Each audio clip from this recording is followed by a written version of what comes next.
Hello and welcome to episode 17 of Board Game Blitz, a podcast about all things board games that you can listen to in less time than it takes to have everyone open their presents one at a time. Come on, Grandma, can't we all just open them at the same time? This week, we're discussing family games, and we're going to have a special guest on later in the episode that has to do with that theme. We'll be discussing games we've played recently, like 1860, Clank, and Order of the Gilded Compass. We'll then be talking about some games that are great to play with your family. And finally, we look into the etymology of the word game. And now, here are your hosts, Ambie, Cassadi, and me, Crystal. Ambie, what games have you been playing recently? Yesterday I got to play a couple heavy games. We spent the whole day playing games pretty much, and one of the games was 1860, which is an 18... Shocker. Choo-choo! Yeah, so 1860 is an 18xx game. If you're not familiar with those, they're heavy economic games, usually involving buying stock in different railroad corporations and then using those corporations to lay track and run trains on a map. I talked about them in episode 5, if you want to hear more about them. Have you really only talked about the 18xx games in one episode? I feel like... Well, in the recently played, yeah. Oh, in recently played, yeah, that's true. And I still need to play one, but here, tell us about 1860. Yeah, so 1860 was published in 2004. It's not in print, so it'll be really hard for you to find it if you want to play it. But it's a 2 to 4 player game. It plays in about 3 to 4 hours, and it's best with 3. So this was my third time playing. I played it with 2 players and with 3 players. And it's different from other 18xx games in a couple of ways. So one thing is that in a lot of 18xx games, you can go bankrupt because you have to buy trains for a company if it doesn't have any trains. But in 1860, you don't have to buy a train for a company, and the company can lease a train from the bank. So you don't have to worry about going bankrupt. And also the route calculation is a lot more interesting. You can skip cities that are small, and you can skip tokens. So in other 18xx games, if someone else has a token in the way of the route, then you can't go through it. But here, you can skip 1 token. So it makes route calculation a lot more interesting, but also a lot more difficult, and might make the game last longer. And then also at the end of 1860, there's nationalization. So all of the corporations run multiple times at the end and give out money, but only the best companies run multiple times. So like the old corporations that aren't good start dying, and then the best ones get to run again. And so you really want to have a good company to give you a lot of money at the end. So usually you want to be the president of a good company, but in the game I played, I didn't get a company at the beginning, so then I decided that I was just going to try to invest in good companies and not care about having my own good company. So the other players thought I was like doing terribly, but I actually did pretty well because I was invested in the top 2 companies, like kind of evenly. And also one of my companies that was about to die didn't actually die and actually did really well because it could lease a train, and I had built up a good route for it. And so after it leased a train, it was able to build up enough money to give me a good return on my investment. So I didn't do as terribly as other people thought I was doing, which was well, that's always a plus. Yeah. But so 1860 is one of my favorite 18xx games because it has interesting route building, and I really like route building in the games. And it's also one of the best 18xx games for 2 players. A lot of 18xx games aren't good for 2 players, but this one works well. And that's 1860. Very cool. Truthfully, before you started talking about 18xx games, I had almost no knowledge about them. I knew that they existed, and that was about it. And I think I had thoughts probably similar to a lot of other people who aren't familiar with them, that like maybe they would all be really similar since the theming is similar. Because since I am a thematic gamer, I think it's sometimes hard for me to see past the theme. But everything that you describe in most of these games sounds pretty different and really interesting. So I'm definitely excited to try one. So whichever is your favorite, or multiple favorites, you should definitely bring to MeepleCon, and we can play them in March. And then our podcast will become Board Game 18xx, and we'll all 18xx all the time. Yeah, which sounds sort of dirty, but you know. Okay, so recently I played Clank.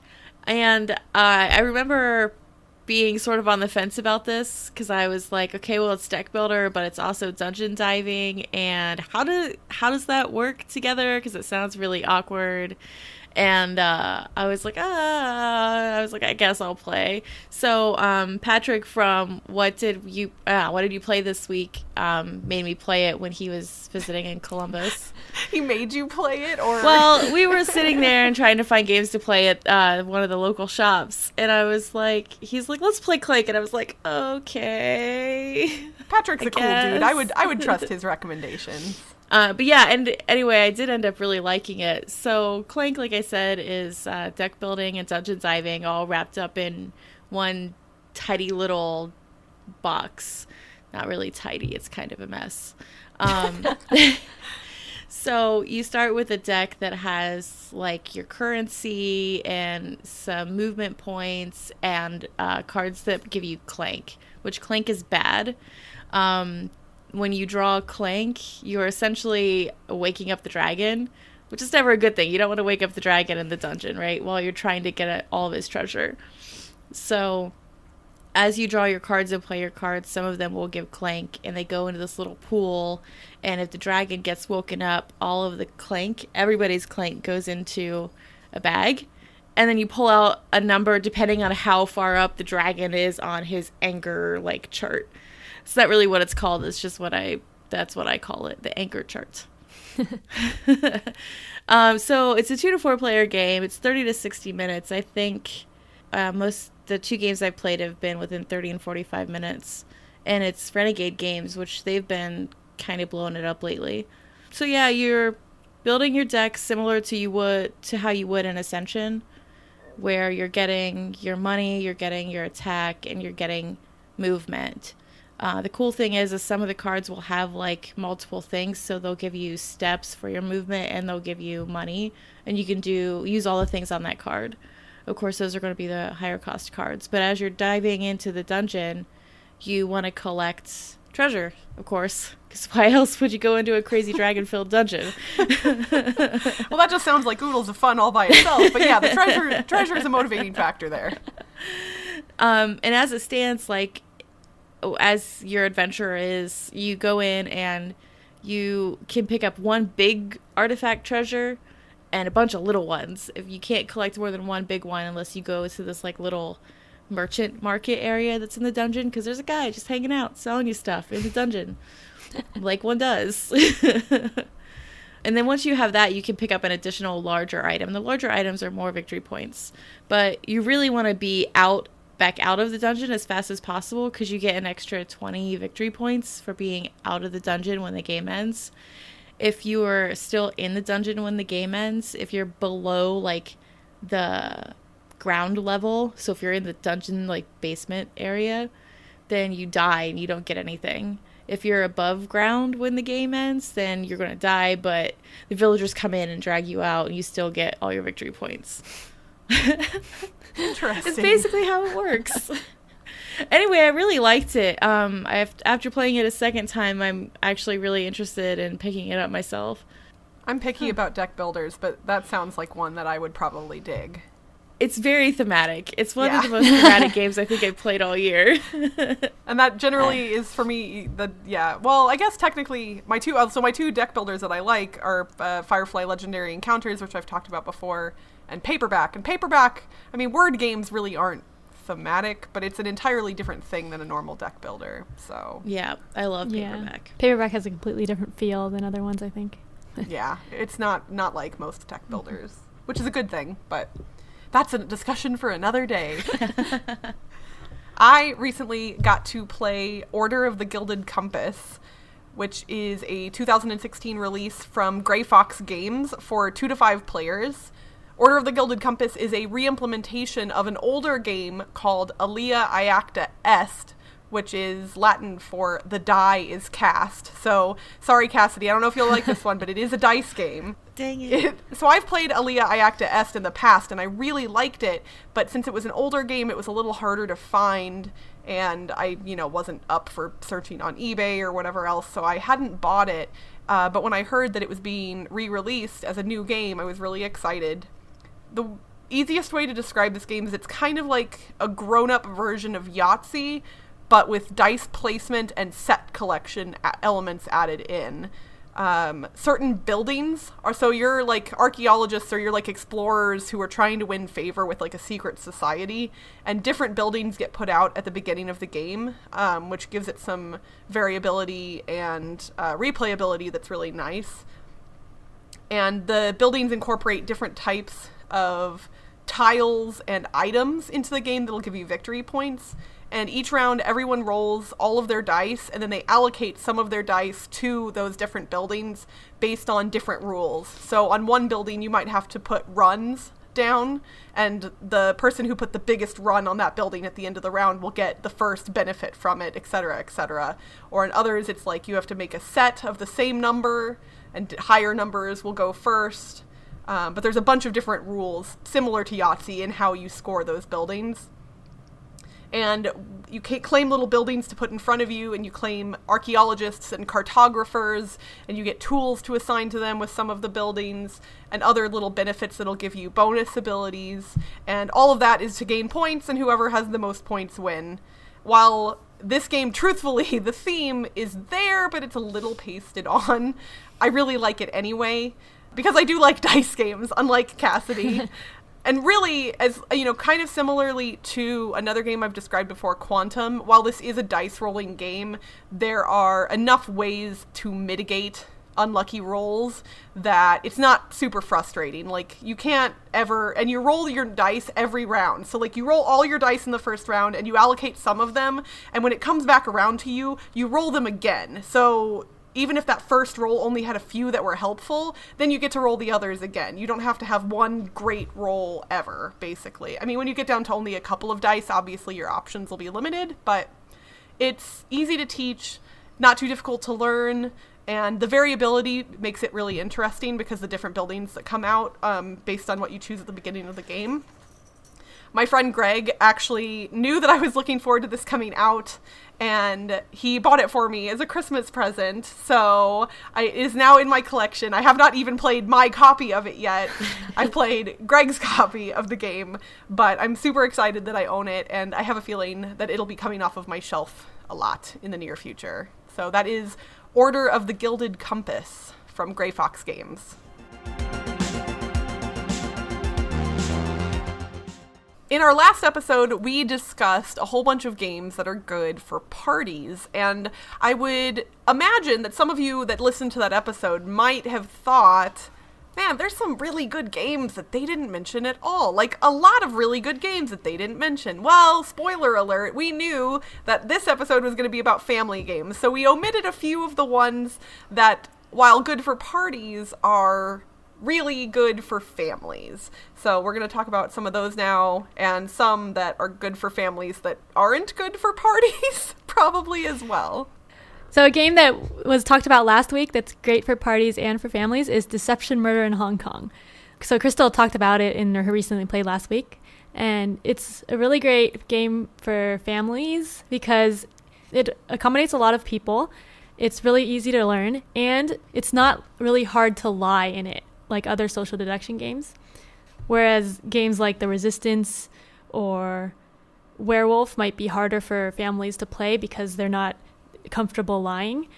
In Deception Murder in Hong Kong, I think it's a lot easier for people to lie because they don't have to really lie. They're just like trying to also figure out the clues that the That's a really good forensic point. scientist is giving. Yeah. I think I'm trying to picture playing most social deduction games with my family, and I'm like, if I brought out Spyfall, I have a feeling they would all just be fully confused. And it's not that Spyfall's a hard game, but just having to wrap your head around the fact that you have to lie about the location where you're at, like it's hard to wrap your head around the first time. Yeah. So yeah, I've played Deception Murder in Hong Kong a lot with my family, and my parents actually bought it. That's really cool. Our special guest is here now for this segment. My mom, Wanda. Say hello, Mom. Hello, I'm a special guest. You're a special guest. Yes, you're a special guest. And my mom, who has been visiting me in Las Vegas this week, got to come with me to my weekly meetup and hang out with my friends and I, and we played a few games. And while generally for family games, I normally think bigger player counts. In some situations, you might actually be one-on-one with somebody and have some time to kill. And my mom and I played Patchwork on Thursday. And while it is a 2-player only game, I think it's actually really good for families. And what did you think of Patchwork, Mom, the first game we played? I liked Patchwork. I truly think, though, that I would do a whole lot better playing it the second or third time. The first time's kind of hard. So my mom is being... She thinks that she didn't do well, but anyone that's listening to this podcast that's played Patchwork before knows that the first time you play, you almost always get a negative score because... whatever. My mom scored 3 points on her first game. Her board was almost filled. So she did awesome for her first game. Yeah. I don't even do that in most games. Mom, would you say that one of the reasons that you might maybe liked Patchwork was because it's kind of Tetris-like and you enjoyed Tetris? I do enjoy Tetris a lot, and Patchwork was similar to Tetris in many respects, but I also liked Patchwork because of the quilting aspect, and I enjoy quilting, and so when you're talking about putting the pieces together as you do in Patchwork, that's a whole lot like you would in regular quilting. Yep, that's true. And I mean, admittedly, our quilts don't look so pretty by the end of it, but they're pretty fun to make. Yes. I love Patchwork. It's one of my favorite games. Even though I don't own it. Yeah, I was kind of blown away by how much I enjoyed it when it first came out. So one of my favorite family games to break out, especially if it is a larger group, is Tsuro. Ooh, that's a good one. Tsuro is great for families because it's extremely easy to teach. It's place a tile and move your little guy along the path. And the only goal of the game is to stay on the board, and last man standing wins. It's one of the easiest games for me to get the family behind.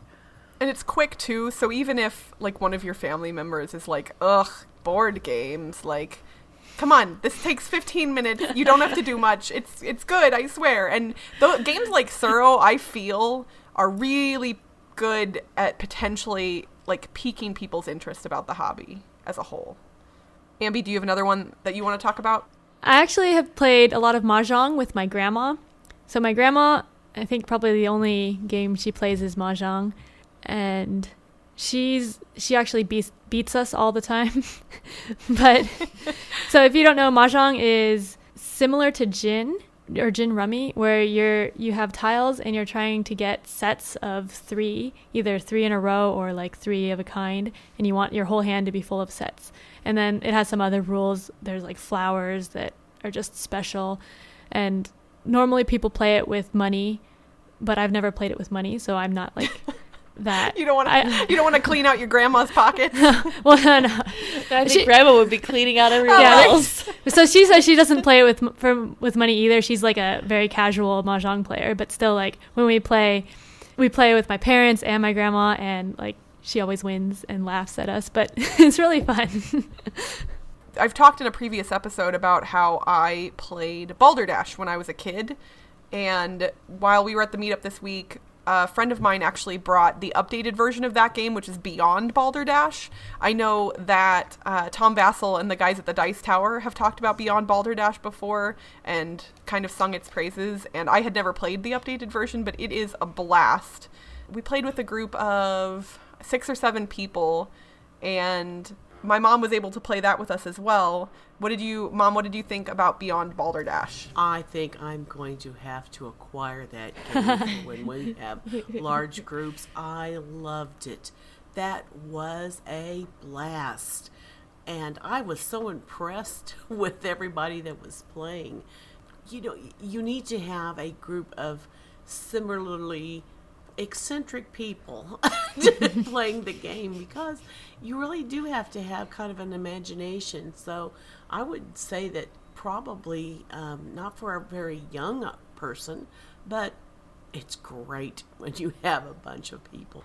Yeah, so in case anyone's not familiar with Balderdash or what Beyond Balderdash is, in regular Balderdash, you're making up fake definitions to words, and one person has the real definition and writes that down, everyone else writes a fake one, and then the person who knows the real definition reads off everything, and you have to guess which one was the real answer. And in Beyond Balderdash, they extend it to different categories, so they'll give you an acronym and you have to write down what you think the acronym stands for, or they'll give you a random date, and you have to write down what event happened on that date. And it's never, major events in history. It's random stuff that you would never even think to guess. Or they'll give you the title of a movie, and you have to name its plot.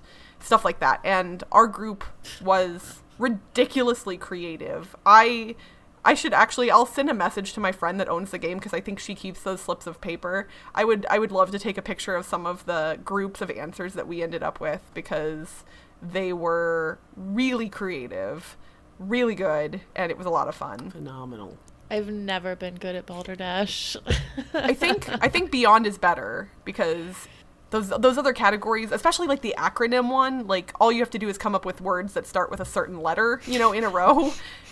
Like, I'm trying to think of one of the ones I did. Like, it was SLFC or something like that, and I think I put down like Spectacular Ladies for Christ or something funny like that. Like, I think it was something similar to that or whatever. The real answer was just as bizarre. It usually is. Another one that I really like for families is Forbidden Island. Mostly because I find it easier to get the family around a game where we're all playing it to win or lose together. Cooperative games are definitely good for families. Yeah.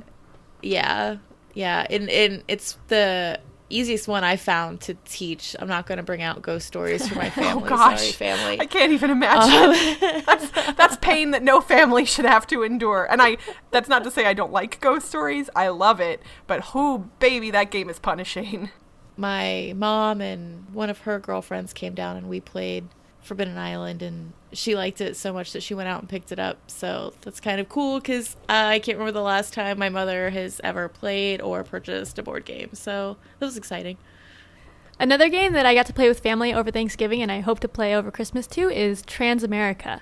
So this is a light train game where you're building railroad across the United States, trying to connect 5 different cities, and everyone has a 5 different cities that they need to connect, but you can use the same railroad as other people when you connect to them. So you're basically trying to get other people to build track for you, and then like sneak in and finish off your route. And it's really easy to learn. It takes like each round is like 5 minutes to play, so it's really fast, and it's a good family game, I think. I think that's a good choice. And truthfully, it's even lighter than Ticket to Ride, which most people consider to be a good gateway game. I would say if you are trying to get someone into the hobby a little more hardcore, then maybe Ticket to Ride is a better choice. But in general, I would say TransAmerica is a better option for just a light game. And it's really fun.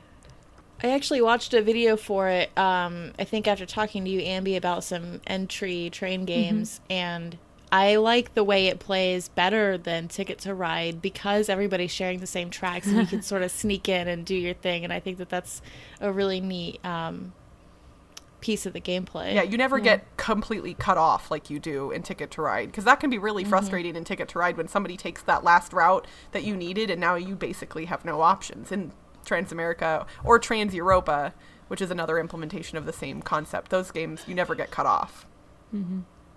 We skipped over some games last week that are really good party games that are also really good family games. We don't obviously need to discuss them in detail, but like a few of the ones that we had talked about discussing that we ended up not putting on the list last week. Telestrations, which is basically telephone using words and pictures. Dixit is great for families, and I've never played Dixit with kids, but I imagine that younger kids would actually come up with some pretty interesting phrases to go with some of the cards. I think the youngest I've played with was 5 or 6, and I think that was a little too young because they weren't quite there on the imagination. They were a little too straightforward with what was on the card, but I think like the 8 to 9 range is a good place to start for that, because they get really, really creative. I mean, I have way much more fun playing this game with kids than I do with adults, just because like it's just crazy, like the insane things that they can come up with for the cards that as an adult, like you just forget about or just won't ever think about. And I thought it was a lot of fun. I think another one that's good for kids and adults together would be Apples to Apples. or maybe with slightly older kids, Superfight would kind of be a next step up from Apples to Apples, because you're making up superheroes and, you know, putting them against each other and trying to argue for which one is going to beat the other one, but some of them have good modifications and some of them have hindrances, and it's interesting. Along those same lines with Superfight for like maybe older kids or teenagers or young adults, Concept I think is a really good one, because, you know, Pictionary I think back in the day used to be a fun family game, and Concept kind of has the same feel as Pictionary, but you don't have to be able to draw, and it's a little more abstract. So I think, and Concept, there's no real, you don't have to do scoring, it doesn't have to be a winner or a loser, so that's a really good family activity to just kind of kill some time at like a family gathering around the holidays. I'd say one other one that would probably be good for families, like let's say your family really likes trick-taking games, like hearts or spades. Diamonds is a really good option that has a little bit more to it than most of the traditional trick-taking games.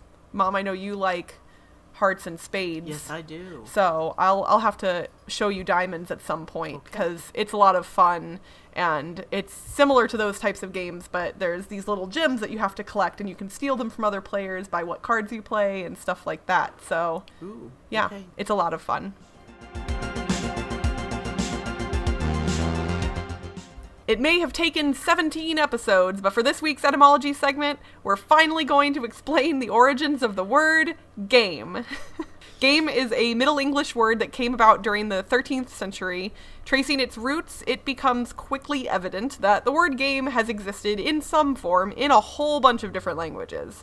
It can be traced back to the Old English word gamen, meaning joy, fun, or amusement, as well as the Old Frisian game, meaning joy or glee. The Old Norse gamen, meaning game, sport, or amusement, as well as words in Old Saxon, Old High German, and Danish. It is also thought to have roots in the Gothic word gamen, meaning participation or communion, which itself stems from the Proto-Germanic gaman, a term used to express the sense of people coming together. And that just is all warm and fuzzy. That game gets itself traced back to people coming together. And all of those definitions right there, that's just the word game in its noun form. That doesn't even dive into the adjective or verb forms of the word. And I'm not going to bore you with all of that, because there's a lot more. But needless to say, it sounds like a whole bunch of people in a whole bunch of parts of the world have been playing games together or getting together to do fun stuff for a very long time. So I'm glad that we're keeping that tradition alive today.